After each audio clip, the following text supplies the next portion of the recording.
ఓం గంగణపతే నమ శ్రీమాత్రే నమో నమ ఐం సరస్వత్యే నమ క్రీం కాళికాయ నమో నమ ద్రాం దత్తాత్రేయాయ నమ ఓం నమ శివాయ శివాయ గురువే నమో నమ శ్రీమాత్రే నమో నమ క్రీం క్రీం మహాకాళికాయ నమ మాతృభ్యో పితృభ్యో ఋషిభ్యో గురుభ్యో నమో నమ ఓం నమో భగవతి పితృదేవతాయే నమో నమ స్వదాదేవ్యే నమో నమ. యూట్యూబ్ ప్రేక్షకులందరికీ కూడా నమస్కారం అండి. ప్రధానంగా గోచారీత్యా ఈ యొక్క గ్రహాల యొక్క స్థితిగతి కలియిక అంతా కూడా విశ్లేషణ చేయడం జరుగుతుంది. నేను పాలపర్తి గురునాథ శర్మ, జ్యోతిష్యం వాస్తు సిద్ధాంతిని మీకంతా కూడా ఈరోజు మనం చెప్పబోయే టాపిక్ ఏంటంటే, ప్రధానంగా చూసుకుంటే పితృదోషాలు, పితృశాపాలు కానీ, ఈ యొక్క మాతృమూలకమే పితృదోషం కానీ, పితృమూలకమే పితృదోషం కానీ, నవమ స్థానము చతుర్థ స్థానము కేంద్రంగా చేసుకొని ఈ యొక్క జన్మజాతకాన్ని ప్రధానంగా చూసుకొని చెప్పడం జరుగుతుంది. ప్రధానంగా చూసుకుంటే లగ్నాన్ని కేంద్రంగా చూసుకోవాలి. జన్మజాతకమే ప్రధానమైన జాతకంగా అందరికీ కూడా విశ్లేషణ కింద చెప్తున్నాం. ప్రధానంగా జన్మజాతకమే ప్రధానమైన జాతకం. గోచార చక్రం అనేది ప్రస్తుత కాలానికి మీకంతా కూడా ఈ గ్రహస్థితి ఈ రకంగా ఉంటే, గోచారీత్యా గ్రహాలు మారినప్పుడు మీకు అదృష్ట యోగం కలిసి వస్తుందని చెప్పి, లాభాలు గణిస్తాయని చెప్పి, గ్రహాల యొక్క స్థితిగతి వాళ్ళ వల్ల ఉన్న స్థానాలు బట్టి, ఈ యొక్క వాళ్ళ మిత్రక్షేత్రాన్ని బట్టి అంతా కూడా చెప్పుకోవడం జరుగుతుంది. కానీ జన్మజాతకంలో ప్రధానంగా ఆగామి సొచ్చిత సంచిత ప్రారబ్ధ కర్మలు అని చెప్పేసి, జ్ఞాత అజ్ఞాత కృత సంచిత ప్రారబ్ధ కర్మలు అంటే ఈ కర్మల శేషాన్నించి మానవాళి యొక్క జీవన విధానం అనేది ఉంటుందన్నమాట.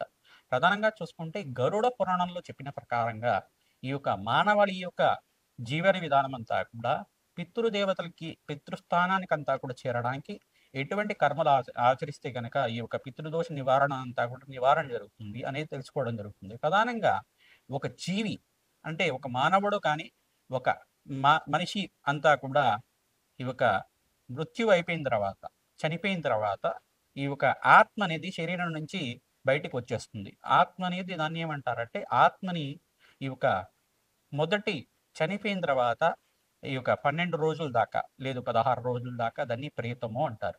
దానికి ఏమవుతుందంటే యాతనా శరీరం అనేది ఉంటుందన్నమాట. ఈ యొక్క భగవంతుడి యొక్క స్థానానికి అంటే ఊర్ధ్వలోకాలకు అంతా కూడా వెళ్తుంది ఈ యొక్క యాతన శరీరంతో ఆత్మ అంతా కూడా. యాతనా శరీరం అనేది చెప్పేసి అంటే దీనికంతా కూడా యాతనా శరీరానికి ప్రధానంగా ఏమేమి ఉంటుంది, ఒక దుఃఖం అనేది ఉంటుంది కానీ ఆకలి దప్పికలు ఉంటాయి, దుఃఖం అనేది ఉంటుంది. ఈ యొక్క యాతన శరీరం అంటే ఏదైనా శిక్షలు అనేది ఉంటే కనుక, పాపకర్మలు దుష్కర్మలు చేసుకుంటే కనుక ఆత్మ కానీ ఆ జీవుడు కానీ పాపకర్మలు చేసుకుంటే నరక బాధలు అనుభవించడానికి యాతన శరీరం అనేది ఉంటుంది. లేదు, ఈయన పుణ్యాత్ముడు, పుణ్యకర్మలు చేసుకున్నాడు, దేవతా స్మరణం చేసుకున్నాడు, యజ్ఞాతిక్రతులు చేశాడు, ఈ యొక్క ఆత్మ అంతా కూడా పరిశుద్ధంగా ఈ యొక్క పరిపూర్ణంగా అంతా కూడా ఉంది, ఈ యొక్క పూర్ణ శరీరంగా పూర్ణాత్మకుడుగా అనంతంగా పుణ్యలోకాలకు వెళ్ళడానికి అర్హుడైనంత కూడా ఈ యొక్క ఆత్మశుద్ధిగా ఉంది, ఇదంతా కూడా దేవలోకాలకు వెళ్ళడానికి పుణ్యాత్మగా పరిగణించి దీనికంతా కూడా భోగ శరీరం అనేది వస్తుంది అనమాట. స్వర్గలోకంలో ఉండడానికి భోగ శరీరం అంటారు. దాన్నంతా కూడా పుణ్యాన్ని అనుభవించడానికి అక్కడంతా కూడా ఆనందంగా ఉండడానికి ఆస్కారం ఉంటుంది. ఇక్కడ యాతన శరీరంతో నరకబాధలు అనుభవిస్తూ ఉంటారు. ఇది యాతన శరీరం ఉండడం కానీ, ఈ యొక్క భోగ శరీరంతో ఉండడం కానీ, ఈ యొక్క ఆత్మ సిద్ధాంతాన్ని అంటే ఆత్మ యొక్క ప్రాణం అంతా కూడా జరుగుతూ ఉంటుంది, సంవత్సర కాలం పాటు జరుగుతూ ఉంటుంది అన్నమాట యాతన శరీరంతో. తర్వాత ఊర్ధ్వలోకాలకి, పుణ్యలోకాలకి, స్వర్గలోకాలకి, బ్రహ్మలోకానికి అంతా కూడా ఈ యొక్క ఆత్మ చేసుకున్న ఈ యొక్క ఆ జీవుడు చేసుకున్న పుణ్యాన్ని బట్టి వాళ్ళ జీవన విధానం అనేది ఉంటుంది, మరుజన్మ అనేది ఉంటుంది. ఈ యొక్క ఒక శరీరం విడిచిన తర్వాత ఒక భాగం అంతా కూడా పితృలోకంలో స్థిర నివాసంగా ఉంటుంది, ఇంకో భాగం అంతా కూడా చూసుకుంటే ఆత్మనంతా కూడా విభజించబడుతుంది. ఒక ఆత్మనంతా కూడా పుణ్యలోకాల్లో పుణ్యాన్ని అనుభవించే విధంగా, మరో జన్మ కూడా వచ్చే విధంగా. మరి ఒక జీవాన్ని వదిలిపెట్టిన తర్వాత మరో జన్మ కూడా రావాలి కదా. అయితే ఈ యొక్క ఆత్మ అనేది యొక్క కర్మన్నంతా కూడా అనుభవించే విధంగా, కర్మ సిద్ధాంతాన్ని అనుభవించే విధంగా ఉంటుందన్నమాట. పూర్వజన్మలో చేసుకున్న పుణ్యము, ఇహజన్మలు చేసుకున్న పుణ్యాన్ని బట్టి జీవన విధానం ఉంటుంది. ప్రధానంగా పితృదేవతలంతా కూడా మోక్షకారకులు, ప్రధానంగా వంశాభివృద్ధి కారణమవుతారు. ప్రధానంగా పితృదేవతలు ఆరాధన చేసుకోవడం వల్ల, పితృదోష నివారణం అంతా కూడా పరిహారం చేసుకోవడం వల్ల పితృణాం శాశ్వత పరబ్రహ్మలోక స్థిరమాసి అంతా కూడా 27 తరాల దాకా పితృదేవతలంతా కూడా మోక్ష స్థానంలో ఉండడానికి కారణమవుతుంది. ప్రధానంగా మోక్ష నారాయణ బలి విధానం అయితే పూజ విధానం ఉంటుందన్నమాట. ఇది పుణ్యక్షేత్రాల్లో అంతా కూడా ఆచరిస్తూ ఉంటారు, నదీ పరివాహ ప్రాంతాల్లో అంతా కూడా ఆచరిస్తూ ఉంటారు. ప్రధానంగా చూసుకుంటే 4 పుణ్యక్షేత్రాలు కానీ 5 పుణ్యక్షేత్రాలు కానీ దీనికంతా కూడా యోగకరంగా ఉంటుంది. ప్రధానంగా చెప్పుకునేది ఏంటంటే గోకర్ణ పుణ్యక్షేత్రం. గోకర్ణ పుణ్యక్షేత్రం ఆత్మలింగం ఉంటుంది. ఆత్మలింగం ఉన్న ప్రదేశంలో అంతా కూడా ఈ యొక్క ఆచరణ చేయడం వల్ల గోకర్ణ పుణ్యక్షేత్రంలో ఒక పరివాహ దేవతల దగ్గర ఒక దేవాలయం దగ్గర అంతా కూడా చేస్తూ ఉంటారు.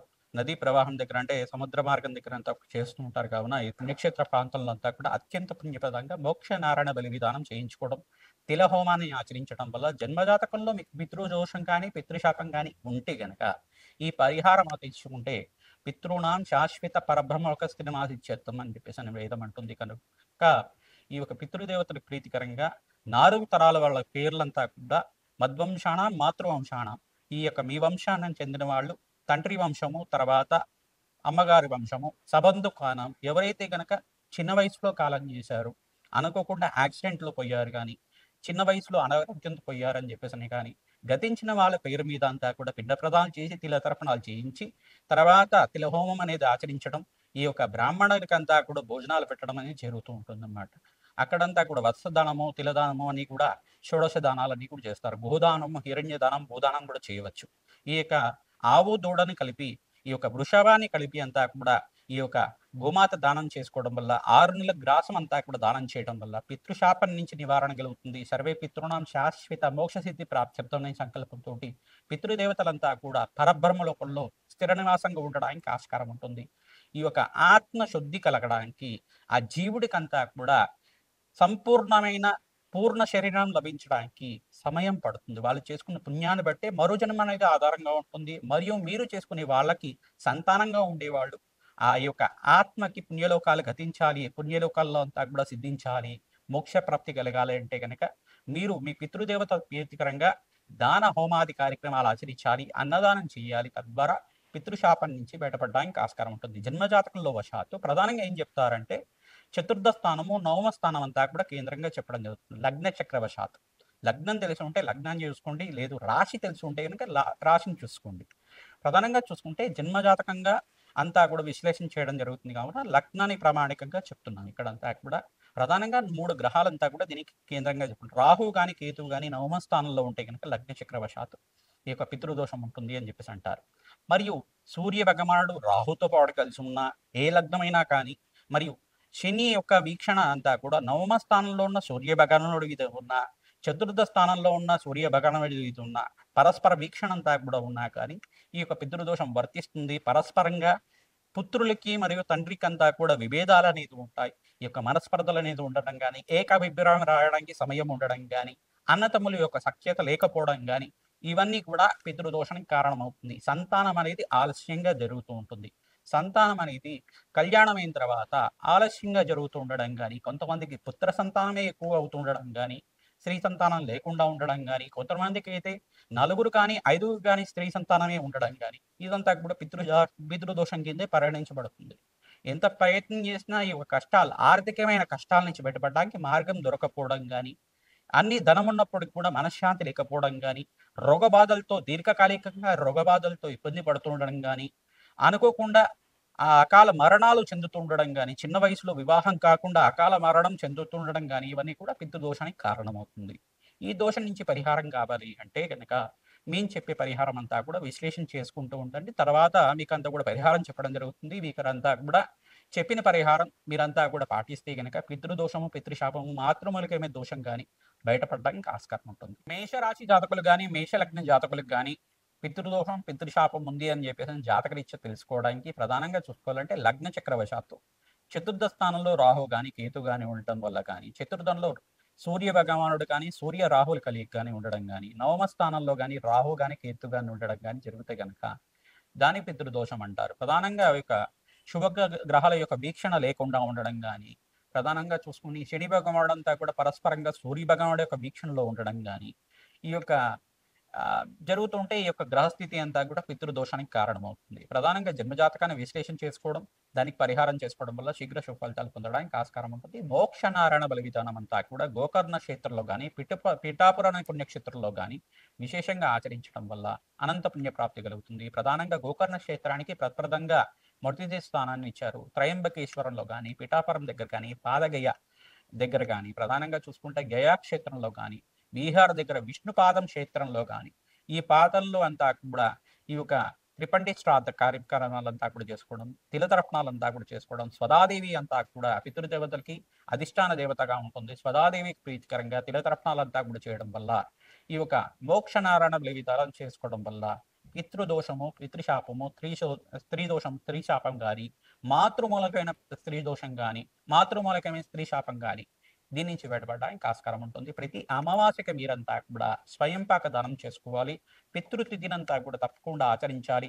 పితృదేవతలకు ప్రీతికరంగా బ్రాహ్మణులకంతా కూడా ఈ యొక్క వేద బ్రాహ్మణోత్మకంతా కూడా బ్రాహ్మణానాం మమ దేవానాం సాక్షాత్ నారాయణ స్వరూపాయ మహావిష్ణు స్వరూపంగా ఉన్న బ్రాహ్మణోత్మకంతా కూడా వీరంతా కూడా స్వయంపాక దానం చేయడం కానీ చేస్తూ ఉండడం, ఫలదానం చేయడం, వస్త్రదానం చేయడం వల్ల, గోదానం చేసుకోవడం వల్ల పితృదోషం నుంచి బయటపడతారు.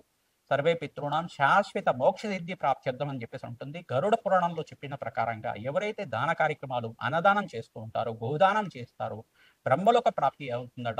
పితృదేవతలకంతా కూడా 27 తరాల దాకా బ్రహ్మలోకంలో స్థిర నివాసంగా ఉండడానికి అవకాశం కలుగుతుంది. అంత పుణ్యప్రాప్తి కలుగుతుంది అని చెప్పేసి అంటారు. శతసహస్ర అశ్వమేధ యాగాలు చేసుకున్న ఫలితం పితృదేవత ఆరాధన చేయడం వల్ల మీకంతా కూడా కోటి యజ్ఞాల ఫలితం కలుగుతుంది. సుఖమైన జీవితం జీవించడానికి ఆస్కారం ఉంటుంది. భోగభాగ్యమైన జీవితం లభిస్తుంది. సత్సంతానం లభిస్తుంది. శీఘ్ర సంతాన యోగం సిద్ధిస్తుంది. అష్టైశ్వర ప్రాప్తి కలుగుతుంది. వంశాభివృద్ధి కలుగుతుంది. పితృదేవతలంతా కూడా ఆనందించబడతారంట. ఎవరైతే కనుక పితృదేవతల ప్రీతికరంగా తిథి రోజున కానీ అమావాస్య రోజులు కానీ ఈ యొక్క తిలతర్పణాలు చేస్తూ ఉంటారు, ఈ యొక్క పిండ ప్రదానం చేస్తూ ఉంటారు. ఎంత నువ్వులైతే వదిలిపెట్టారో మా యొక్క పేర్ల మీద ఆ యొక్క భగవంతుడు చెప్తారట. భగవంతుడికి అంతా కూడా చెప్తారట, నా యొక్క సంతతి, నా యొక్క పిల్లలంతా కూడా, నా కుమారుడంతా కూడా నన్ను తలుచుకొని నాకంతా కూడా మోక్ష జ్ఞానం కలగాలి, మోక్ష సిద్ధి కలగాలి అని చెప్పి తిలతర్పణాలు వదిలిపెట్టాడు. ఈ యొక్క పిండ ప్రదానాలంతా కూడా చేశారు. శ్రాద్ధ కర్మలంతా కూడా చేశారు. దానాది కార్యక్రమాలు చేశారు. మీరంతా కూడా ఎంత నువ్వులైతే అంత వదిలిపెట్టాడో ఆ యొక్క నువ్వులంతా కూడా వాడికి కోటి రెట్లు అంతా కూడా పుణ్యప్రాప్తి కలిగే విధంగా శ్వేతశాస్త్ర అశ్వమేధ యాగాలు చేసుకున్న ఫలితం వచ్చే విధంగా అనుగ్రహించాలి అని చెప్పేసి ఆ భగవంతుడికి అంతా కూడా మీ పేరు మీద అంతా కూడా చెప్పడం జరుగుతుంది. మీ వంశాభివృద్ధి కలుగుతుంది. అష్టైశ్వర ప్రాప్తి కలుగుతుంది. పుత్ర పౌత్రాది సమృద్ధి కలుగుతుంది. తద్వారా మీకంతా కూడా సంతాన యోగం సిద్ధించేది అన్న, వ్యాపారంలో లాభాలు గణించాలన్న, పితృదోషము పితృశాపం నుంచి బయటపడడానికి ప్రయత్నం చేయండి. శ్రీమాత్రే నమః. మేషాది ద్వాదశ రాశుల వాళ్ళు ప్రధానంగా జాతకాన్ని ప్రధానంగా కేంద్రంగా తీసుకుని మీ జాతకరీత్యా ఈ యొక్క లగ్న చక్రవశాత్తు పితృదోషం గాని, పితృశాపం గాని, మాతృమూలమైన శాపం గాని, స్త్రీ శాపం గాని ఉందా లేదా నిర్ధారణ చేసుకోవాల్సి ఉంటుంది. మేము చెప్పే పరిష్కారం ఆచరించడం వాళ్ళకి రాజ్యయోగం సిద్ధిస్తుంది. అష్టేశ్వర యోగం కలుగుతుంది. పుత్ర పౌత్రాది సమృద్ధి కలుగుతుంది. అష్టేశ్వర ప్రాప్తి కలుగుతుంది. మహాలక్ష్మి స్థిర నివాసంగా ఉండడానికి ఆస్కారం ఉంటుంది. ఆర్థికంగా రుణ బాధలు ఉన్నాయి, భూతగాథలు ఉన్నాయి, ప్రాపర్టీ డిస్ప్యూట్స్ అనేది ఉన్నాయి. కానీ ఇట్లాంటి కష్టాలు కానీ దుఃఖాలు కానీ ఉంటే గనక ప్రధానంగా పితృశాపం కారణం అవుతుంది. మాతృమూలకమైన శాపం కలుగుతుంది. ప్రధానంగా ఆలస్య కన్యాలను అవుతుండడం కానీ, ప్రధానంగా డైవర్స్ కేసెస్ ఎక్కువగా అవుతుండడం కానీ ఇది కూడా పితృదోషం పితృశాపం కింద అవుతూ ఉంటుంది అన్నమాట. దీన్ని స్త్రీ శాపం కూడా అంటారు. ప్రధానంగా ఇక్కడ చూసుకుంటే ఈ పరిహారం అంతా కూడా 5 పుణ్యక్షేత్రంలో అంతా కూడా ఆచరించడం, గోకర్ణ పుణ్యక్షేత్రంలో కానీ, త్రయంబకేశ్వర దగ్గర అయినా కానీ, మోక్షనారాయణ బలి విధానం, తర్వాత కాశీ పుణ్యక్షేత్రంలో కానీ, మరియు ప్రయాగ్రాజ్ దగ్గరైనా కానీ, విష్ణుపాదం ఉన్న బీహార్ దగ్గర ఉన్న విష్ణుపాదం దగ్గరైనా కానీ, గయాశ్రాద్ధం దగ్గరైనా కానీ, బ్రహ్మకపాలం దగ్గరైనా కానీ, మరియు పిఠాపురం దగ్గరైనా కానీ, త్రయంబకేశ్వరం దగ్గరైనా కానీ గోదానం హిరణ్యదానం చేసుకోవడం, తిలశాంతి హోమాది కార్యక్రమాలు చేసుకోవడం, ఈ త్రిపిండి శ్రాద్ధము 64 పిండాలు కానీ 128 పిండాలైనా కానీ ఈ యొక్క పితృదేవతలు గతించిన వాళ్ళ ఉన్న వాళ్ళ పేరు మీద పుణ్య కార్యక్రమాలు ఆచరించుకోవడం, మోక్షనారాయణ బలి విధానం ఆచరించడం, తిలదర్పణాలు చేయడం, తిలహోమాన్ని ఆచరించడం, గోదానం చేసుకోవడం వల్ల పుణ్య కార్యక్రమాలు అన్నదానం చేయించడం వల్ల వంశాభివృద్ధి కలుగుతుంది. బీద వాళ్ళకి వస్త్రదానం చేసుకుంటే కీర్తి ప్రతిష్టలు సంఘంలో గౌరవం పెరుగుతుంది. అష్టేశ్వర ప్రాప్తి కలుగుతుంది. రాజయోగం సిద్ధిస్తుంది. మీ జన్మజాతకాన్ని జ్యోతిష పండితులతోటి మీరంతా కూడా పరిష్కారం ఆచరించండి. విశ్లేషణ చేసుకున్న తర్వాత మీకు దత్తనాడి ప్రకారంగా లగ్న చక్ర ప్రకారంగా అంతా కూడా పరాశర సంహితలో చెప్పిన ప్రకారంగా మోక్షనారాయణ బలి విధానం అంతా కూడా ఈ యొక్క గరుడ పురాణంలో చెప్పిన విధానంగా అంతా కూడా పరిష్కారం ఆచరించిన వాళ్ళకి సర్వే పితృణాం శాశ్వత మోక్ష సిద్ధి ప్రాప్త్యర్థం అని చెప్పేసి ఉంటుంది వేదం అంతా కూడా. పితృ పితామహ ప్రపితామహ వసురుద్ర ఆతిథ్య స్వరూపంగా ఉన్న పితృదేవతల ఆశీర్వాదం అంతా కూడా లభిస్తుంది. వంశాభివృద్ధి అంతా కూడా కారణం ఉంటుంది. అష్టైశ్వర్య యోగం సిద్ధిస్తుంది. రాజయోగం కలిసి వస్తుంది. కళ్యాణ యోగం సిద్ధిస్తుంది. వంశాభివృద్ధి కలుగుతుంది. ఆనందమైన జీవితం జీవించడానికి ఆస్కారం ఉంటుంది. శ్రీమాత్రే నమః.